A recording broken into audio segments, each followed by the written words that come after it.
Et si la véritable raison pour laquelle votre entreprise ne grandit pas, ce n'était ni le marché, ni la concurrence, ni le manque d'opportunités? Et si la seule chose qui limite réellement la croissance de votre business, c'était votre propre niveau de développement personnel? C'est une idée puissante que le célèbre mentor en réussite Jim Rohn répétait souvent. Pour que les choses changent, vous devez changer. La plupart des entrepreneurs cherchent des stratégies, des outils marketing, des techniques de vente ou de nouvelles idées de business. Mais ils oublient la règle la plus fondamentale du succès. Votre entreprise ne peut pas dépasser la personne que vous êtes devenue. Un leader moyen crée une entreprise moyenne. Un leader discipliné, visionnaire et en constante évolution construit une entreprise exceptionnelle. Dans cette vidéo, vous allez découvrir 5 leçons puissantes inspirées de la philosophie de Jim Rohn qui montrent comment votre croissance personnelle peut transformer votre entreprise. Si vous êtes entrepreneur, créateur ou quelqu'un qui veut réussir dans les affaires, regardez cette vidéo jusqu'à la fin car la dernière leçon pourrait complètement changer votre façon de travailler et de penser votre succès. Leçon 1. Travaillez plus sur vous-même que sur votre entreprise. Le concept de Jim Rohn selon lequel vous devez travailler plus dur sur vous-même que sur votre travail est sans doute l'un des piliers les plus méconnus et pourtant les plus puissants de la réussite entrepreneuriale. Pour beaucoup de fondateurs, l'entreprise est perçue comme une entité extérieure, une machine complexe faite de rouages marketing, de flux financiers et de structures opérationnelles. On passe des nuits blanches à peaufiner un algorithme ou à ajuster une campagne publicitaire, pensant que l'effort externe est le seul moteur du succès. Pourtant, cette approche ignore une vérité fondamentale. L'entreprise n'est qu'une extension de l'individu qui la dirige. Si le leader plafonne dans son développement personnel, l'entreprise plafonnera inévitablement dans sa croissance économique. C'est ce qu'on appelle la loi du couvercle. Votre niveau d'efficacité personnelle détermine le plafond de l'efficacité de votre organisation. Travailler sur soi signifie d'abord cultiver une discipline de fer qui ne dépend pas de l'humeur du moment. La plupart des entrepreneurs échouent, non pas par manque d'idées, mais par manque de constance. En développant votre propre maîtrise de soi, vous instillez inconsciemment cette rigueur dans votre culture d'entreprise. De plus, la vision est un muscle mental qui se travaille.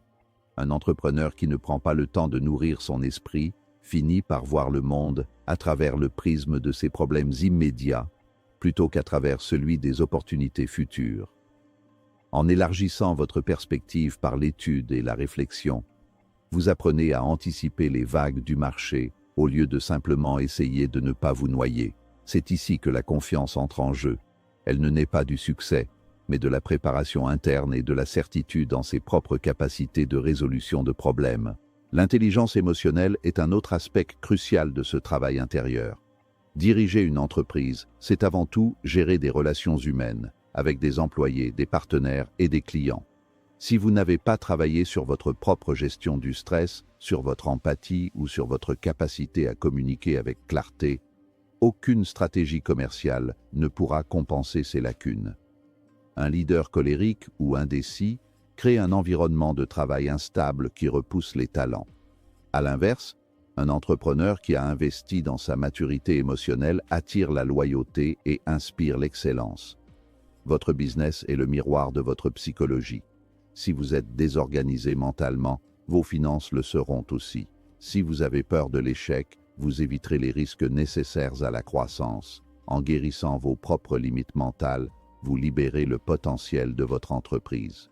Enfin, l'investissement en soi est le seul actif qui ne subit pas l'inflation et que personne ne peut vous voler. Le marché peut s'effondrer, une technologie peut devenir obsolète, mais la personne que vous êtes devenue reste. Un entrepreneur qui lit, qui apprend de ses erreurs et qui cherche constamment à s'améliorer devient une force de la nature. Il prend de meilleures décisions parce qu'il possède un modèle mental plus riche. Il attire de meilleures opportunités parce que son aura de compétence et de calme inspire confiance. En fin de compte, la croissance de vos revenus suivra toujours la courbe de votre croissance personnelle. Ne demandez pas que les choses soient plus faciles, travaillez pour devenir meilleur. C'est en devenant une version supérieure de vous-même que vous transformerez naturellement votre petite structure en un empire solide et pérenne. Leçon 2. La discipline crée la liberté. La discipline est souvent perçue comme une punition ou une restriction de la liberté, alors qu'en réalité, elle en est la fondation indispensable. Dans le monde de l'entrepreneuriat, la liberté est l'objectif ultime. Liberté de temps, liberté financière et liberté de choix. Cependant, cette liberté ne s'obtient pas par l'anarchie ou l'impulsivité. Sans discipline, le temps s'évapore dans des tâches insignifiantes, l'argent est gaspillé dans des plaisirs éphémères et les choix sont dictés par l'urgence plutôt que par la stratégie. La discipline est le pont entre vos objectifs et leur réalisation. C'est l'acte de choisir ce que vous voulez le plus par rapport à ce que vous voulez sur le moment. C'est une bataille quotidienne contre la résistance interne, cette force qui nous pousse à rester dans notre zone de confort. L'adoption d'habitudes quotidiennes rigoureuses est ce qui sépare l'amateur du professionnel. Se lever tôt, par exemple, n'est pas seulement une question de timing, c'est une victoire psychologique sur soi-même avant même que la journée ne commence. C'est s'offrir un espace de temps sacré pour planifier, méditer ou apprendre, loin du tumulte des notifications. La lecture quotidienne et l'apprentissage constant ne sont pas des loisirs, mais des nécessités stratégiques pour maintenir son avantage compétitif. La discipline consiste à faire ce qui est difficile quand personne ne regarde, peaufiner un rapport, relancer un client difficile ou s'entraîner physiquement pour maintenir l'énergie nécessaire à la gestion d'un business. Ces actions répétées créent un effet cumulé qui, avec le temps, devient une barrière infranchissable pour la concurrence. Au début, ce mode de vie peut sembler contraignant, voire austère, mais c'est précisément cette structure qui permet d'éliminer la fatigue décisionnelle. Lorsque vos habitudes sont ancrées, vous n'avez plus besoin de puiser dans votre réserve limitée de volonté pour accomplir les tâches essentielles. La discipline automatise le succès. Elle vous permet de construire des systèmes qui fonctionnent sans vous, créant ainsi la véritable liberté professionnelle. Un entrepreneur discipliné gère ses finances avec rigueur, ce qui lui permet d'investir et de générer une liberté financière qui n'est pas sujette aux aléas du destin. La liberté sans discipline n'est que du chaos. La discipline sans liberté est une corvée, mais la discipline appliquée avec vision est la voie royale vers l'émancipation totale. La persévérance est la forme ultime de la discipline. C'est la capacité à maintenir le cap lorsque l'enthousiasme des débuts s'est estompé et que les obstacles se multiplient. La réussite durable n'est jamais le fruit d'un coup de chance, mais le résultat d'une série de petites victoires quotidiennes sur la procrastination. En développant cette force de caractère, vous devenez résilient face aux crises. Vous ne dépendez plus des circonstances extérieures pour avancer, car votre moteur est interne. La discipline forge une identité de gagnant qui finit par attirer le succès comme un aimant. À terme, les efforts qui semblaient insurmontables deviennent une seconde nature, et c'est à ce stade que vous commencez à savourer les fruits d'une vie construite sur des fondations de granit plutôt que sur du sable mouvant. Leçon 3. Changez votre mentalité sur la valeur. Le passage d'une mentalité de salarié à une mentalité d'entrepreneur repose sur la compréhension profonde de la valeur. Dans le monde du travail classique, on est souvent payé pour son temps. Dans l'entrepreneuriat, le temps est sans importance pour le marché. Seuls les résultats comptent. Vos revenus ne sont pas déterminés par votre fatigue ou votre besoin d'argent, mais par la valeur que vous apportez au marché. C'est une loi économique froide, mais juste. Si vous voulez multiplier vos gains par 10, vous ne pouvez pas travailler 10 fois plus d'heures, c'est physiquement impossible. Vous devez donc devenir 10 fois plus précieux. Cela demande un changement radical de perspective. Au lieu de vous demander « Comment puis-je gagner plus ?», demandez-vous « Comment puis-je servir davantage de personnes ou servir les gens plus profondément ?» Devenir plus précieux nécessite l'acquisition constante de compétences à haute valeur ajoutée. La communication, par exemple, est un multiplicateur de valeur. Vous pouvez avoir le meilleur produit du monde. Si vous ne savez pas articuler ses bénéfices ou inspirer confiance, sa valeur perçue reste nulle. Améliorer votre capacité à négocier, à vendre et à écrire de manière persuasive augmente instantanément votre valeur sur le marché. De même, la compréhension psychologique des besoins des clients est cruciale. Un entrepreneur qui résout un léger inconfort sera payé modestement. Celui qui résout un problème vital ou qui élimine une douleur profonde sera récompensé généreusement. La richesse est simplement le sous-produit de l'utilité sociale. Cela implique également une quête de l'excellence qui dépasse la simple satisfaction du client. Apporter de la valeur, c'est anticiper les besoins avant même qu'ils ne soient exprimés.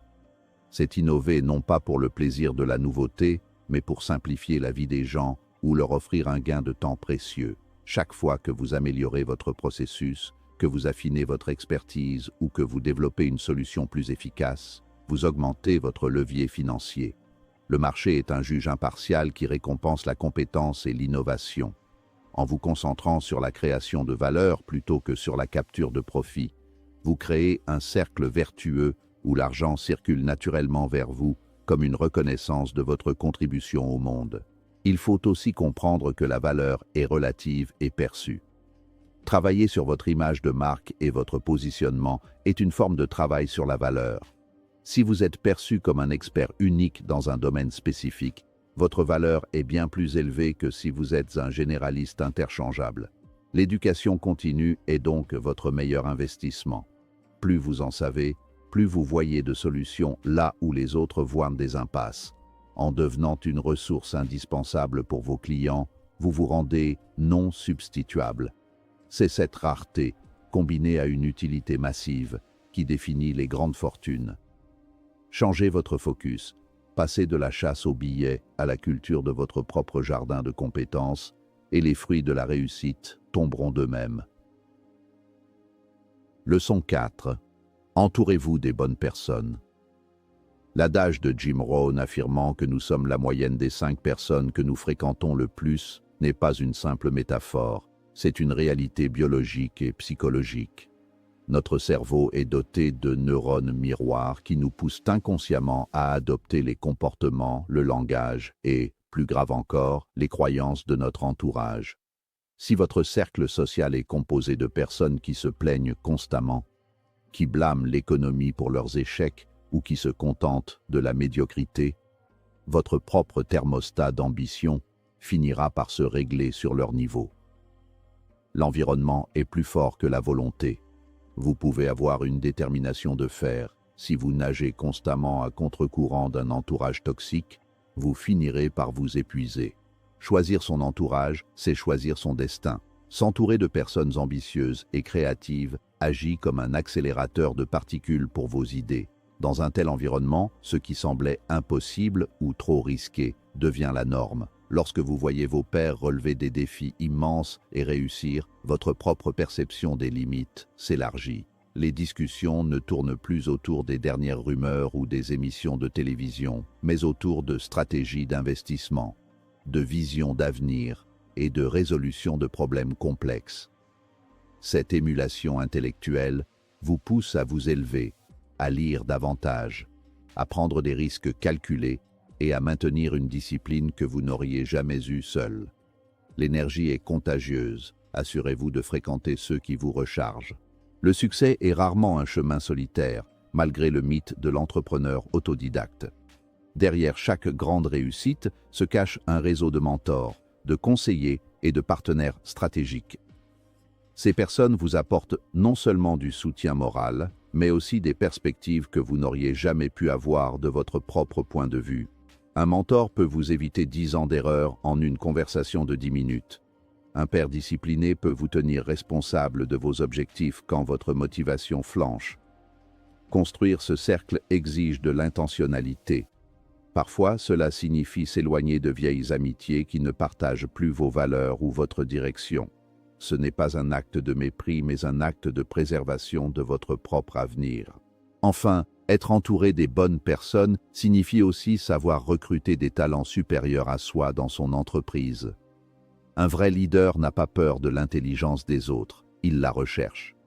En vous entourant de collaborateurs inspirants et compétents, vous créez une culture de l'excellence qui dépasse votre propre personne. Ce réseau devient votre filet de sécurité et votre levier le plus puissant. Apprenez à être celui qui écoute le plus dans une pièce remplie de gens brillants. En cultivant des relations basées sur la croissance mutuelle et l'intégrité, vous créez un écosystème où le succès devient inévitable. Votre réseau est votre valeur nette, non seulement en termes financiers, mais en termes de richesse intellectuelle et émotionnelle. Leçon 5.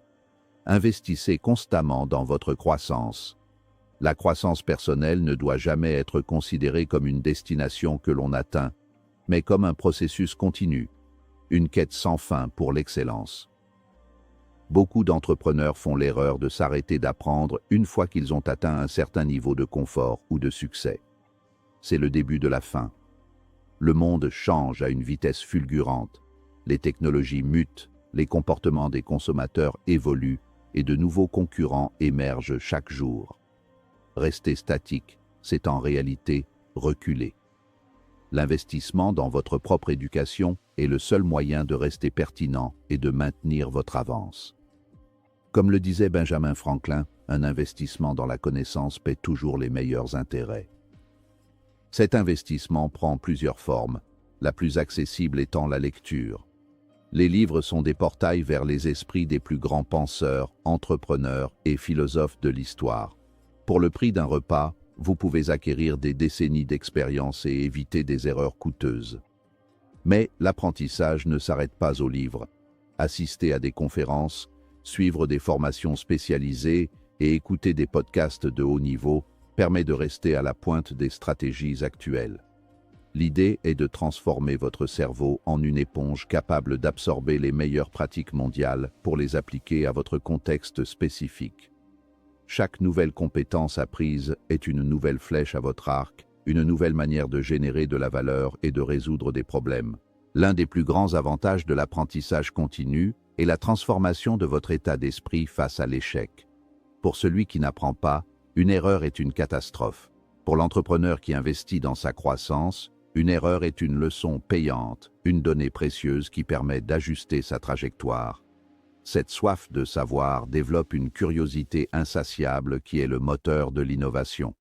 En comprenant les principes fondamentaux de la psychologie, de l'économie et de la gestion, vous devenez capable de synthétiser des idées provenant de domaines différents pour créer des solutions uniques. Contrairement aux biens matériels qui se dévaluent ou aux capitaux qui peuvent être perdus, les connaissances intégrées et les compétences maîtrisées deviennent une partie intrinsèque de votre identité. En fin de compte, l'investissement dans votre croissance envoie un message puissant à vous-même et au monde. Vous croyez en votre potentiel. Cela renforce votre estime de soi et votre sentiment d'auto-efficacité. Plus vous apprenez, plus vous réalisez l'étendue de ce que vous ne savez pas encore, ce qui nourrit une humilité nécessaire à tout grand leader. La croissance est le seul moyen de ne pas se laisser submerger par les responsabilités croissantes d'une entreprise prospère. Si votre entreprise double de taille, vous devez doubler de capacité pour la gérer. L'apprentissage est le carburant de votre ambition. Ne cessez jamais d'être un étudiant de la vie, car c'est dans cette posture de recherche constante que se trouvent les clés des plus grandes réussites et de l'épanouissement personnel le plus profond. La grande leçon que nous enseigne Jim Rohn est simple mais profondément transformative. Le succès extérieur commence toujours par une croissance intérieure. Si votre entreprise stagne, ce n'est peut-être pas un problème de stratégie, de produit ou de marché. Il est possible que ce soit simplement une invitation à évoluer vers une meilleure version de vous-même. Quand vous développez votre discipline, votre mentalité, vos compétences, votre vision, votre entourage, vous devenez une personne capable de gérer un niveau de succès plus élevé. Et à mesure que vous grandissez, votre entreprise commence naturellement à grandir avec vous. Alors ne demandez pas seulement « Comment puis-je développer mon entreprise ?» Posez-vous plutôt cette question beaucoup plus puissante. Qui dois-je devenir pour créer l'entreprise que je rêve de bâtir? Parce qu'au final, votre business n'est qu'un miroir de votre vision, un miroir de votre discipline, un miroir de la personne que vous choisissez de devenir. Et lorsque vous grandissez, votre entreprise ne peut qu'en faire autant.